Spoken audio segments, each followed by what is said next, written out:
꼰대인 줄 알았던 홍 대표가 의외의 모습을 보여왔고 그거를 이제 20대들이 알게 되는 계기가 이제 생긴 거예요. 예를 들어서 이준석 대표에 대해서 막 당에서 조금 불편해하는 기색도 있고 여러 가지 얘기가 있지 않았습니까? 그런데 홍 대표가 페이스북에 이런 글을 써요. 나이는 어려도 당 대표가 되면 당의 최고 어른입니다. 이런 말을 딱 하니까 소위 말해 MZ 세대들이 열광을 해요. 꼰대 아니네. 그러면서 옛날에 무슨 뭐 사이다 발언 많이 했다는데 찾아보자. 이게 막 MZ 세대 그 많이 모이는 커뮤니티에서 막 공유가 되더라고요. 그래서 뭐 예를 들어서 경남지사 할 때 진주 의료원 폐쇄하면서 했던 막 발언, 센 발언 막 이런 것도 시원하네. 그리고 지난 대선 때 문재인 당시 후보랑 토론회 하다가 이런 말을 해요. 그거 뭐 세월호 이번 때지. 뭐 이런 말을 막 한단 말이에요. 이런 걸 보고 야, 이 사람 되게 솔직하다. 이런 게 이제 하나씩 밈, 짤 이런 걸로 이렇게 막 공유가 되면서 홍준표 대표를 다시 재평가하는 몰랐던 상황 그런 것들이 20대 중심으로 퍼져나가는 건 저희도 인지를 하고 있습니다. 네. 그렇게 재평가돼서 윤 후보를 이기면 어떡하실 겁니까? 재평가만 해서는 안 되잖아요. 저는 그럴 수는 없다고 봐요. 다른 데이터들 많잖아요. 선거를 20대만 하나요? 김성애 대변인 어떻게 보십니까? 저도 지금 뭐 홍준표 후보가 약진을 하고 있는데 여러 가지 이유가 있겠지만 언론이 일단 좀 부추기는 측면이 있습니다. 야권, 여권 전부 다 1강으로 가면 재미가 없잖아요. 그러니까 무조건 1등을 깎아내리고 2등을 추워 올리는 그 분위기에 편승한 탓도 좀 있다고 보고요. 그러니까 그렇게 말씀드린 이유는 지금 말씀하신 여러 가지 이제 홍준표 대표가 긍정적으로 비친 것도 있긴 한데 저는 지난 한 2주 동안 홍준표 대표가 그래서 대한민국을 어떻게 끌고 가겠다는 비전을 구체적으로 말한 게 있느냐라고 보면 별로 없거든요. 네, 그렇죠.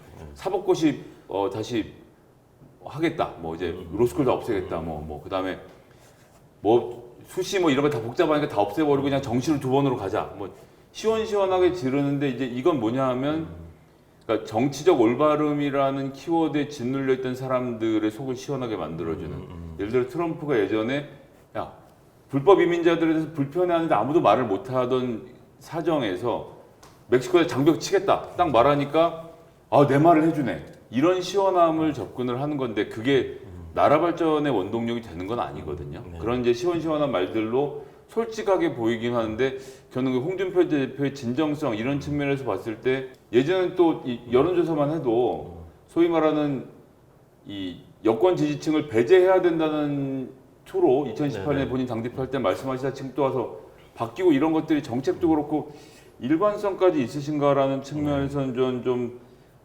부족하다는 생각이 들어서 파퓰리스트로서 지금 확 뜨는 맛은 있지만 이 나라를 이끌어간 비전에 대한 제시를 해서 본인이 치고 올라간다기보다는 좀 상대적인 수혜자의 느낌 이런 것 때문에 윤석열 후보가 안정을 다시 찾으면 이것을 극복해서 1위 후보로 당장 뛰어오르긴 제가 보기에는 어려울 것 같다. 당내 지지율도 그렇게 높은 것으로 보이진 않아서요.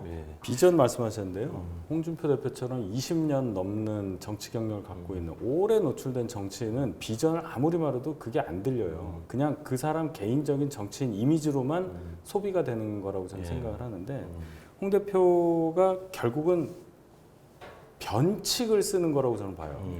오래 노출된 사람, 이미 대선에서 한 번 심판 받은 사람, 당대표 2번 하고 더 이상 할 게 없는 사람인데 마지막이라고 하면서 대선에 나왔으니까 다른 방법을 써야 되는데 뭐 신선한 게 없잖아요. 그럴 땐 변칙입니다.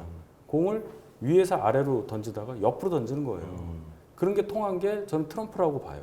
트럼프는 정치인은 아니었지만 전혀 기존 정치인이 생각하지 않았던 수사법, 그런 액션, 황당한 그런 기행들을 통해 가지고 결국 선거인단을 사로잡아서 대통령이 됐잖아요. 홍 대표 굉장히 전략적으로 잘하고 계시다고 봅니다. 저희 당의 자원인 거는 사실이에요.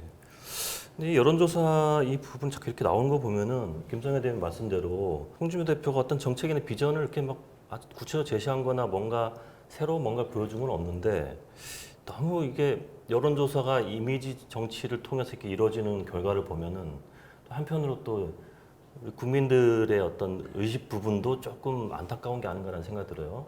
근데 그렇기도 한데 어제 나왔던 소위 말하는 홍준표 대표가 여야의 모든 주자들 이기는 결과가 나왔던 것도 보면 보통 남자 이거 1000명 조사하면 남자 503명, 여자 497명 이렇게 숫자가 맞춰져 있는데 이 숫자를 보통은 맞추거든요. 근데 그 여론조사는 1.3배까지 높아지는 연령대별 차이들이 있더라고요. 그러니까 이거 보정을 심하게 하는 건데 제대로 된 결과가 나올 리 만무하죠. 그러니까 전 한 통 더 거는 값까지 아까워하면서 여론조사를 했다라고밖에 볼 수 없는데 그런 식으로 조사해 놓은 결과들을 또 한 군데서 그렇게 재밌게 나오면 모든 언론이 받았으면서 야 이거 큰일 났다라고 하니까 모르는 사람들 입장에서는 아 이거 뭐 윤석열을 꺾이나 이런 생각이 들게 만드는 것은 글쎄 그 여론조사도 그렇고 언론사도 그렇고 좀 무리하게 하는 것이라는 점에서는 예, 좀 뭐 제가 뭐 윤석열 후보의 편을 들자는 건 아니지만 이건 공정한 게임은 아니라고 생각합니다. 감사합니다.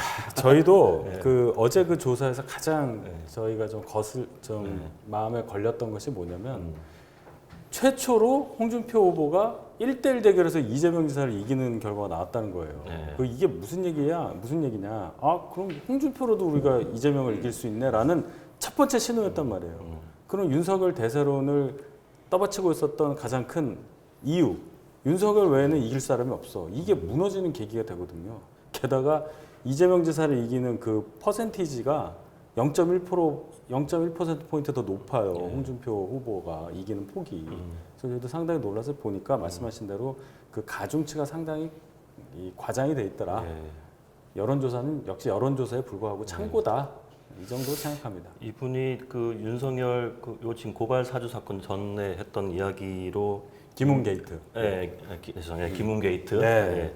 대변인 말씀 김웅 게이트로 좀 재미를 보신 건지 이제 내가 1위라고 생각하시는 건지 그 조사는 이제 타겟을 이재명 도지사로 이제 가던데요. 차베스라고 그러고 막 이제 일단 그 조사는 3일, 4일 조사여서 아마 그 김웅 게이트 관련한 거가 반영이 안 된 걸로 같고 그게 반영이 됐다면 또 모르겠어요. 더 뭐 차이가 어떻게 될지. 그 저희가 또 걸리는 부분이긴 한데 홍준표 후보 입장에서는 지금 뭐 소위 말해서 기분 좋죠. 그러니까 김웅 게이트로 어느 정도 내가 좀 올라서는 거 아닌가 이런 어떤 기대를 하고 있는 것 같은 좀 감정적인 고리가 보이는 것 같던데. 네. 뭐 당연합니다. 그렇죠? 지금 제일 행복하실 때예요. 지금이 제일 행복하다 할 때라는 말씀이 되게 의미심장하네요. 지금을 즐겨라 이런 거죠. 그냥 한 얘기인데요. 의미를 부여하신다면 제가 받아들이겠습니다. 그럼 여기까지일 수도 있겠네요.